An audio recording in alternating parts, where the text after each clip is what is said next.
ನಮಸ್ಕಾರ ವೀಕ್ಷಕರೇ, ಮುಕ್ತ ಸಂವಾದದ ನೇರ ಮಾತು ಕಾರ್ಯಕ್ರಮಕ್ಕೆ ಸ್ವಾಗತ. ನಾನು ಎಲ್ ಪ್ರಕಾಶ್ ನಾಗಮಂಗಲ. ದಿವಂಗತ ದೇವರಾಜ ಅರಸು ಅವರ ಜನ್ಮ ಶತಮಾನೋತ್ಸವ ವರ್ಷಾಚರಣೆ ಸಂದರ್ಭದಲ್ಲಿ ಅವ್ರ ಜೊತೆ ಅನೇಕ ವರ್ಷಗಳ ಕಾಲ ಕಾರ್ಯನಿರ್ವಹಿಸಿದಂತಹ, ನಿಕಟ ಒಡನಾಟವನ್ನು ಇಟ್ಟುಕೊಂಡಿದ್ದಂತಹ ಹಿರಿಯ ನಿವೃತ್ತ IAS ಅಧಿಕಾರಿ ಚಿರಂಜೀವಿ ಸಿಂಗ್ ಅವರು ನಮ್ಮ ಅತಿಥಿ. ಸರ್, ಕಾರ್ಯಕ್ರಮಕ್ಕೆ ಸ್ವಾಗತ.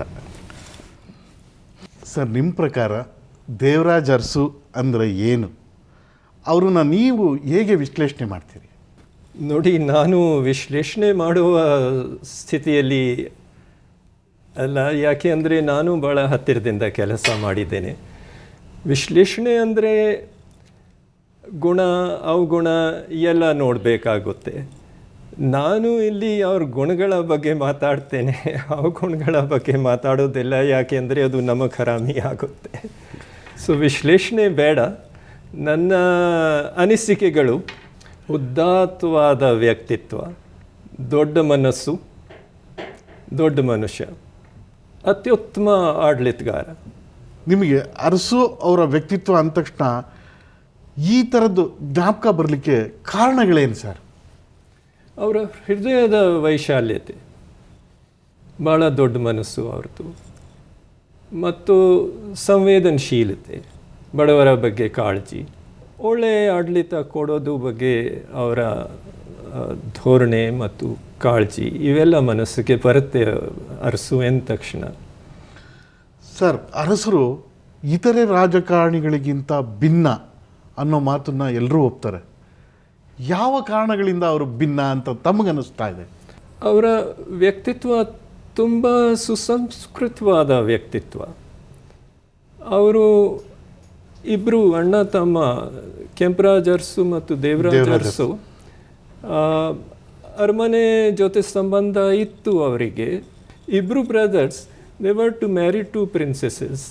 ಆ ಸ್ಥಿತಿಯಿಂದ ಇದೆಲ್ಲ ಈ ಅರಮನೆಯ ಜೀವನವನ್ನು ಬಿಟ್ಟು ಅವರು ತುಂಬ ಸುಸಂಸ್ಕೃತವಾದ ಜನ. ಆಡಂಬರದ ಬದುಕನ್ನು ಅನುಭವಿಸುವ ಎಲ್ಲ ಅವಕಾಶಗಳಿದ್ರೂ ಕೂಡ ಸಾಮಾನ್ಯ ಕೃಷಿಕನಂತೆ ಅವರು ತಮ್ಮ ಬದುಕನ್ನು ಮಾಡ್ತಾ ಇದ್ರು ಅಂತ.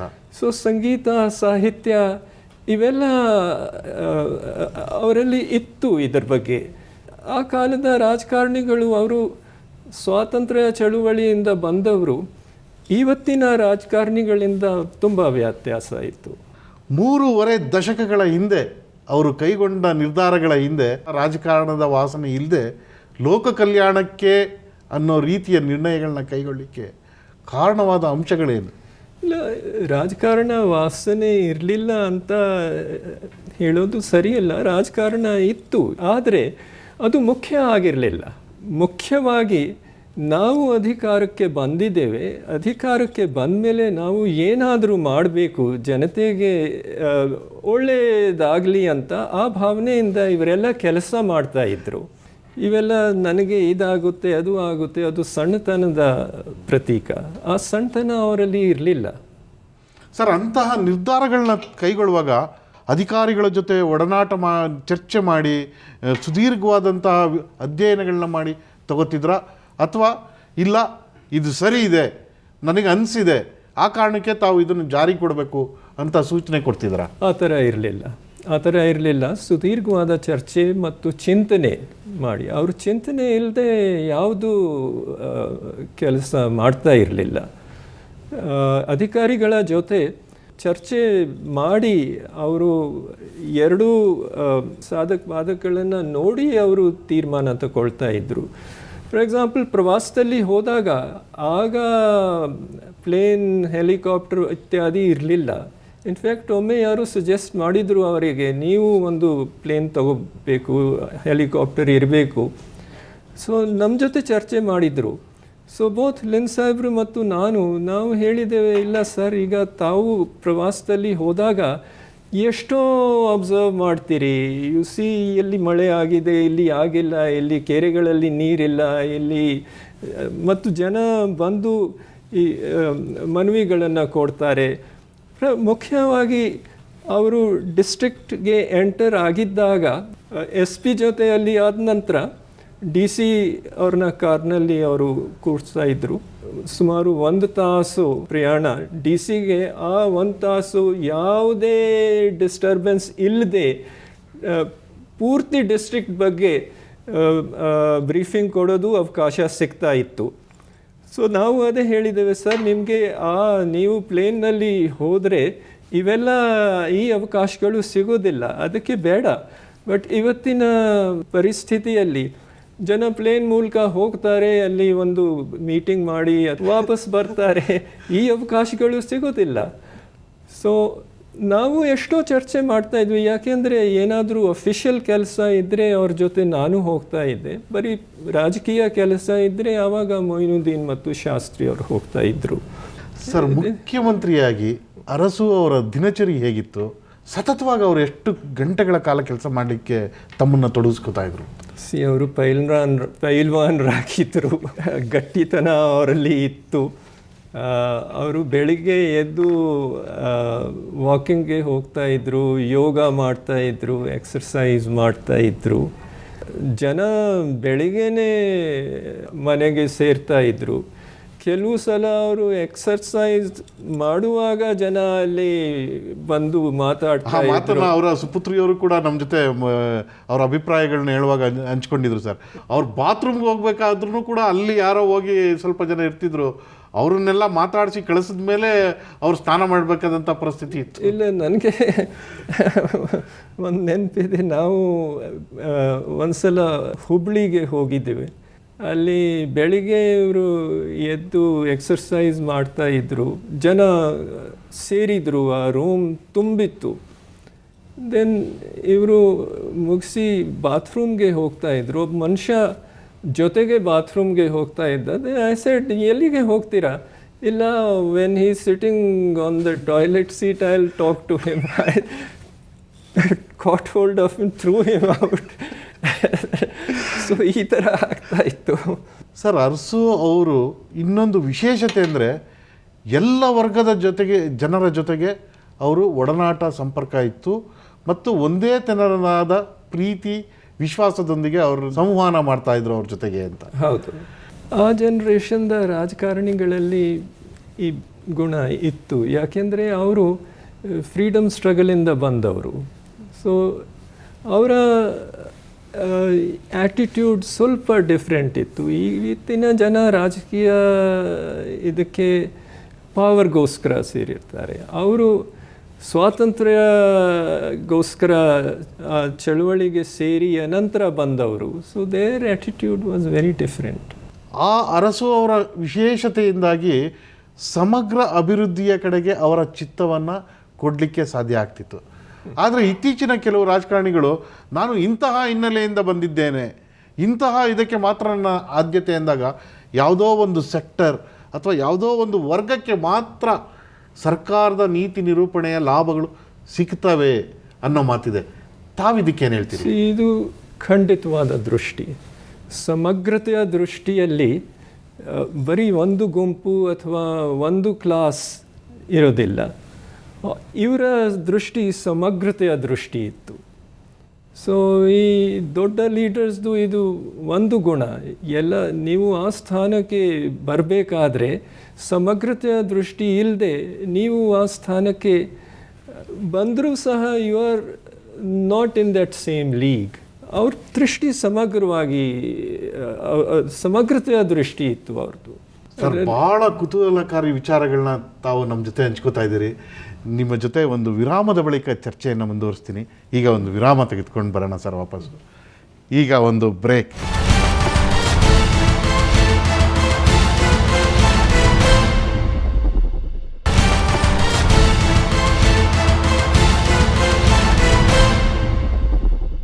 ಬ್ರೇಕ್ ನಂತರ ನೇರ ಮಾತು ಕಾರ್ಯಕ್ರಮಕ್ಕೆ ಮತ್ತೆ ಸ್ವಾಗತ.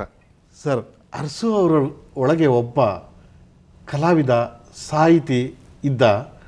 ಸಮಾನ ಮನಸ್ಕರ ಜೊತೆ ಸಿಕ್ಕಾಗ ಅವರ ಆ ಪ್ರತಿಭೆ ಹೊರಹೊಮ್ತಾಯಿತು ಅನ್ನೋ ಮಾತಿದೆ, ನಿಜನಾ? ಹೌದು.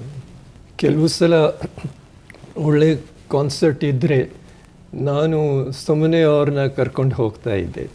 ಈ ರವೀಂದ್ರ ಕಲಾಕ್ಷೇತ್ರಕ್ಕೆ ನಾನು 2-3 ಸಲ ಕರ್ಕೊಂಡು ಹೋಗಿದ್ದೆ ಅವ್ರನ್ನ, ಈ ಥರ ವೀಣೆ ಕಾರ್ಯಕ್ರಮ ಅಥವಾ ಒಳ್ಳೆ ಪ್ರೋಗ್ರಾಮ್ಗೆ. ಆಗ ಆರ್ಗನೈಸರ್ಸ್ಗೂ ಗೊತ್ತಿರಲಿಲ್ಲ ಮುಖ್ಯಮಂತ್ರಿ ಅವರು ಬರ್ತಾರಂತೆ. 2-3 ಸಲ ಅವ್ರ ಮನೆಯಲ್ಲೇ ನಾನು ವೀಣೆಯ ಕಾರ್ಯಕ್ರಮವನ್ನು ಅರೇಂಜ್ ಮಾಡಿಸಿದೆ. ಯಾಕೆಂದರೆ ಕರ್ನಾಟಕ ಸಂಗೀತದಲ್ಲಿ ಅವರಿಗೆ ಇಂಟ್ರೆಸ್ಟ್ ಇತ್ತು. ಹಾಗೆ ಡಿಕನ್ಸ್ ಅವರ ಫೇವ್ರೆಟ್ ನಾವಲಿಸ್ಟ್. ನನ್ನ ಫೇವ್ರೆಟ್ ನಾವಲಿಸ್ಟ್ ಪೈಕಿ ಕೂಡ ಡಿಕನ್ಸ್ ಒಬ್ಬರು. ಸೊ ನಾವು ಡಿಕನ್ಸ್ ಬಗ್ಗೆ ಚರ್ಚೆ ಮಾಡ್ತಾ ಇದ್ದೆವು. ಮಹಾಭಾರತದಲ್ಲಿ ಅವರಿಗೆ ತುಂಬ ಇಂಟ್ರೆಸ್ಟ್ ಇತ್ತು. ಅದರಲ್ಲೂ ಕರ್ಣನ ಪಾತ್ರದ ಬಗ್ಗೆ ಅವರಿಗೆ ಹೆಚ್ಚು ಆಸಕ್ತಿ ಇತ್ತು ಅಂತ ಕೇಳ್ಪಟ್ಟಿದ್ದೀನಿ. ಹೌದು, ನಿಜ ನಿಜ. ತಾವು ಅವ್ರ ಜೊತೆ ಸಾವಿರಾರು ಕಿಲೋಮೀಟರ್ಗಳಷ್ಟು ಪ್ರವಾಸ ಮಾಡಿದ್ದೀರಿ. ಈ ಕರ್ನಾಟಕದ ಸಮಗ್ರ ಅಭಿವೃದ್ಧಿಗೆ ಸಂಬಂಧಪಟ್ಟಂಥ ವಿಚಾರಗಳು ಈ ಥರದ್ದೇನಾದರೂ ಆ ಸಂದರ್ಭದಲ್ಲಿ ಚರ್ಚೆ ಆಗ್ತಿತ್ತ? ಮುಖ್ಯವಾಗಿ ಸರ್ಕಾರದ ಕಾರ್ಯಕ್ರಮಗಳ ಪ್ರಗತಿ ಏನಿದೆ ಅಂತ ಅದರ ಬಗ್ಗೆ ಅವರು ವಿಶೇಷವಾಗಿ ಕೇಳ್ತಾ ಇದ್ದರು ಡೆಪ್ಟಿ ಕಮಿಷನರ್ಸ್ನ ಸಂಬಂಧಪಟ್ಟ ಅಧಿಕಾರಿಗಳನ್ನು. 72ನಲ್ಲಿ 77ರಲ್ಲಿ ಈ ಬರಗಾಲ ಬಂತು. ಆ ಬರಗಾಲ ಆ ಶತಮಾನದ ಬಹುಶಃ ಭೀಕರವಾದ ಬರಗಾಲ. ಸೊ CM ಹುದ್ದೆಗೆ ಬಂದ ತಕ್ಷಣ ಅವರಿಗೆ ಈ ದೊಡ್ಡ ಪರೀಕ್ಷೆ ಆಯಿತು.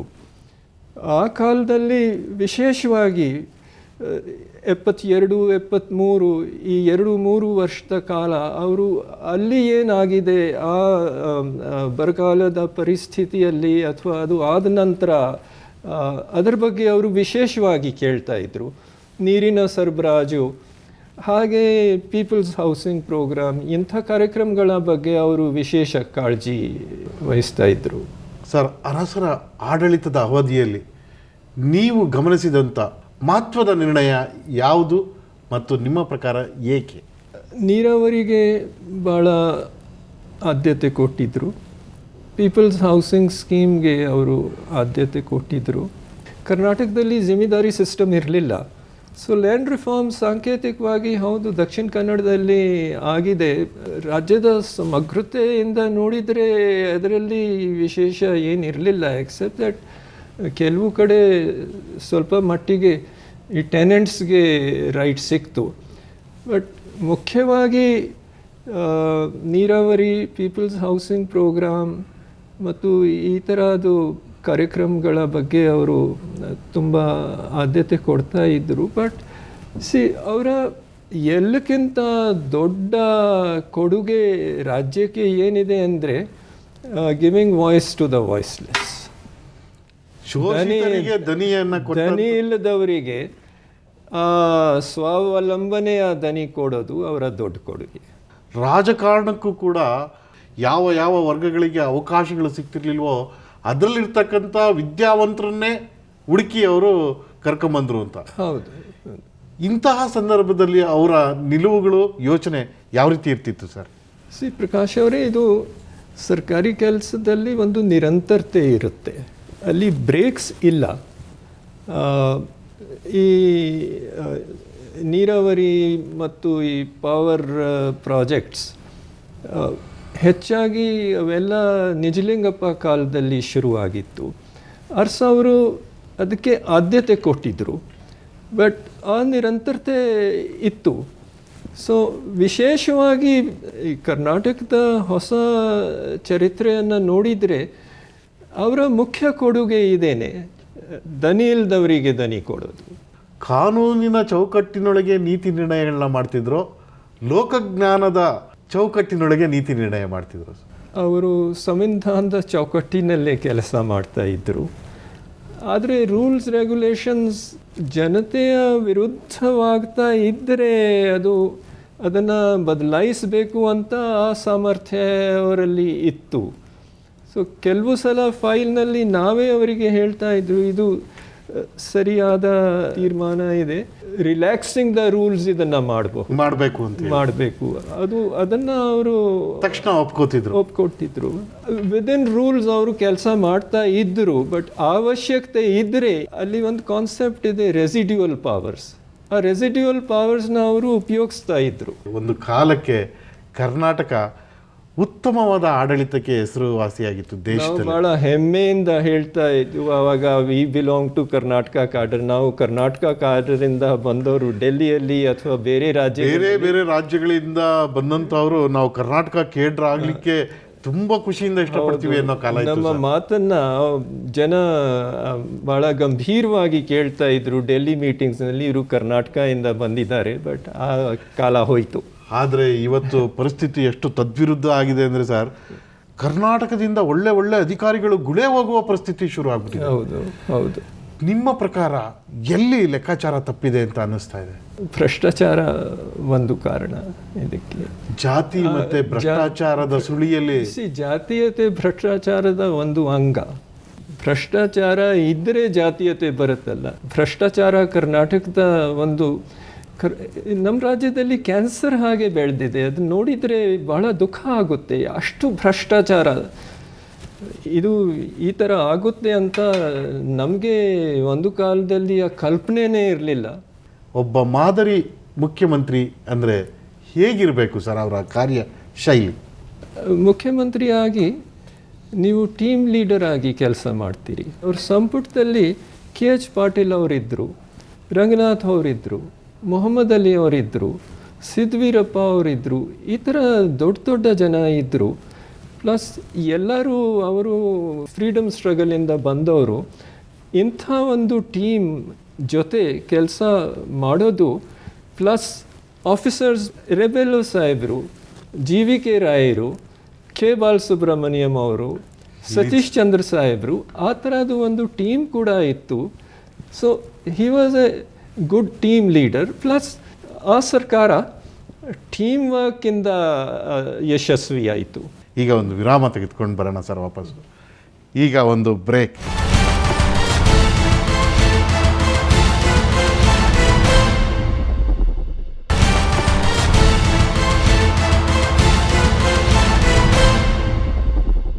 ಬ್ರೇಕ್ ನಂತರ ನೇರ ಮಾತು ಕಾರ್ಯಕ್ರಮಕ್ಕೆ ಮತ್ತೆ ಸ್ವಾಗತ.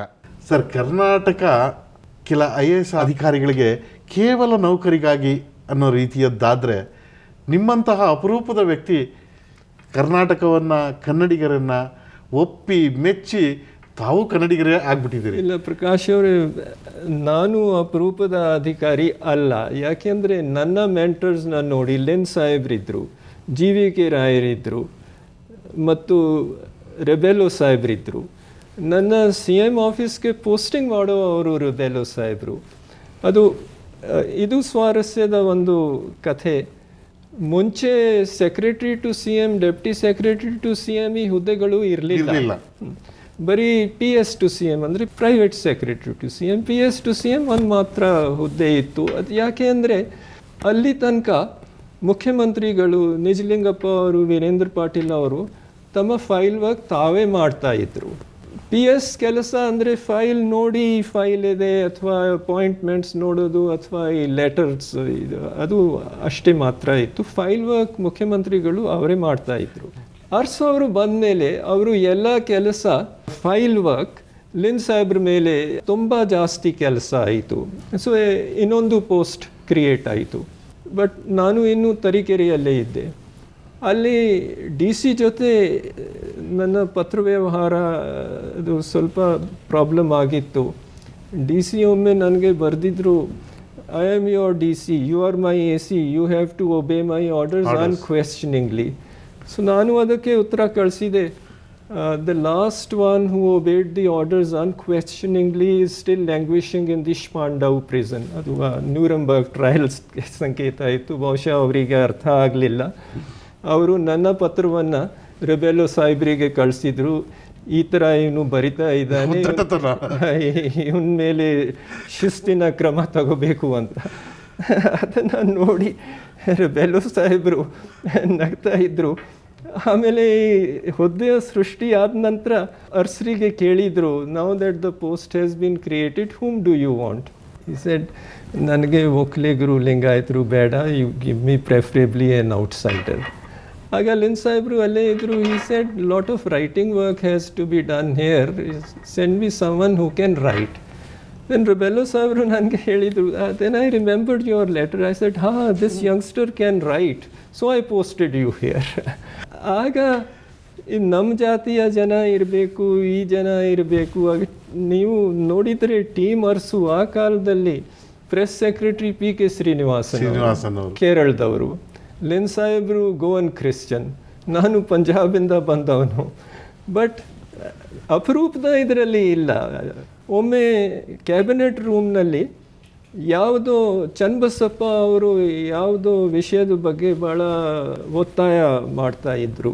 ಸಿದ್ದವೀರಪ್ಪ ಅವರು ಅವರಿಗೆ ಸಮರ್ಥನೆ ನೀಡ್ತಾಯಿದ್ರು. ವೆಲೋ ಸಾಹೇಬರು ಚೀಫ್ ಸೆಕ್ರೆಟರಿ ಆಗಿ ಹೇಳ್ತಾಯಿದ್ರು, ಇಲ್ಲ ಸರಿ ಇಲ್ಲ, ಬಟ್ ಅವರು ತುಂಬ ಒತ್ತಾಯದಿಂದ ಸಮರ್ಥನೆ ಮಾಡ್ತಾರೆ. ಹೌದು. ದೆನ್ ರೆಬೆಲ್ಲೋ ಸಾಹೇಬರು said, if you gentlemen are not agreeing with me, I am going out. So ಅರ್ಸರು ಅವಾಗ ಅವರು ಪೈಪ್ ಸ್ಮೋಕಿಂಗ್ ಅವ್ರದ್ದು ಇತ್ತು ಅಭ್ಯಾಸ. ಪೈಪ್ನ ಇಟ್ಬಿಟ್ಟು ಜಸ್ಟ್ ಸ್ಮೈಲ್ಡ್, ನಗುಮುಖದಿಂದ ಅವ್ರು said, how can I agree with you when my chief secretary doesn't agree. ಅಲ್ಲೇ ನಿಂತು ಹೋಯಿತು ವಿಷಯ. ಸೊ ನೋಡಿ, ಈ ಥರ ಅಟ್ಮಾಸ್ಫಿಯರ್ ಈಗ ಎಲ್ಲಿದೆ? ನಾವು ಆ ಪರಿಸರದಲ್ಲಿ ಹೀಗೆ ಕೆಲಸ ಮಾಡಿದ್ದೇವೆ. ಬಟ್ ಈಗ ಕಾಲ ಬದಲಾವಣೆ ಆಗಿದೆ. ಮಂಡ್ಯ ಜಿಲ್ಲೆಗೂ ತಮಗೂ ಅವಿನಾಭಾವ ಸಂಬಂಧ ಅಂತ ಕೇಳ್ಪಟ್ಟಿದ್ದೀನಿ, ಹೌದಾ? ಮತ್ತು ಏಕೆ? ನನ್ನ ತಂದೆಯವರ ದೇಹಾಂತ ಅಲ್ಲೇ ಆಯಿತು, ಅವರ ಸಂಸ್ಕಾರ ಅಲ್ಲೇ ಆಯಿತು. ನನ್ನ ತಾಯಿಯವರ ಅಸ್ಥಿ ವಿಸರ್ಜನಾ ಮಂಡ್ಯ ಜಿಲ್ಲೆಯ ಕಾವೇರಿ ಸಂಗಮದಲ್ಲಿ ಆಯಿತು. ಸೊ ನಂದು ವೈಯಕ್ತಿಕವಾದ ಸಂಬಂಧ. ಆದರೆ ಒಂದು ದೊಡ್ಡ ಹೋರಾಟವನ್ನು ನೀವು ಕ್ಷಣಾರ್ಧದಲ್ಲಿ ಬಗೆಹರಿಸಿದ್ದನ್ನು ಕೂಡ ಮಂಡ್ಯ ಜಿಲ್ಲೆ ಜನ ಇವತ್ತಿಗೂ ಮರ್ತಿಲ್ಲ ಸರ್. ವರುಣಾ ಚಳುವಳಿಗೆ ಸಂಬಂಧಪಟ್ಟ ಚಳುವಳಿ ಅದು ಭಾಳ ಕಷ್ಟದ ಕಾಲ ಇತ್ತು. ಯಾಕೆಂದರೆ ಒಂದು ಕಡೆ ನನ್ನ ತಂದೆಯವರಿಗೆ ಇದು ಈ ಕ್ಯಾನ್ಸರ್ ಇತ್ತು, ಇನ್ನೊಂದು ಕಡೆ ಚಳುವಳಿ ನಡೀತಾ ಇತ್ತು. ಬಟ್ ಹೇಗೂ ಆಯಿತು, ಎಲ್ಲ ಸರಿ ಆಯಿತು, ಕೊನೆಯಲ್ಲಿ ಸರಿ ಆಯಿತು. ಸರ್, ನಮ್ಮ ಸ್ಟುಡಿಯೋಗೆ ಬಂದು ಅರಸರ ಬಗ್ಗೆ ನಿಮಗೆ ಗೊತ್ತಿರತಕ್ಕಂಥ ಎಲ್ಲ ಅನಿಸಿಕೆಗಳನ್ನ ನಮ್ಮ ಜೊತೆ ಹಂಚ್ಕೊಂಡಿದ್ದೀರಿ. ನಿಮಗೆ ಧನ್ಯವಾದಗಳು. Thank you. ಇದು ಈ ವಾರದ ನೇರ ಮಾತು ಕಾರ್ಯಕ್ರಮ. ಮುಂದಿನ ವಾರ ಮತ್ತೊಬ್ಬ ಗಣ್ಯರೊಂದಿಗೆ ನಿಮ್ಮನ್ನು ಭೇಟಿ ಮಾಡ್ತೀನಿ. ನೇರ, ದಿಟ್ಟ, ನಿರಂತರ ಸುದ್ದಿಗಳಿಗಾಗಿ ನೋಡ್ತಾ ಇರಿ ಸುವರ್ಣ ನ್ಯೂಸ್.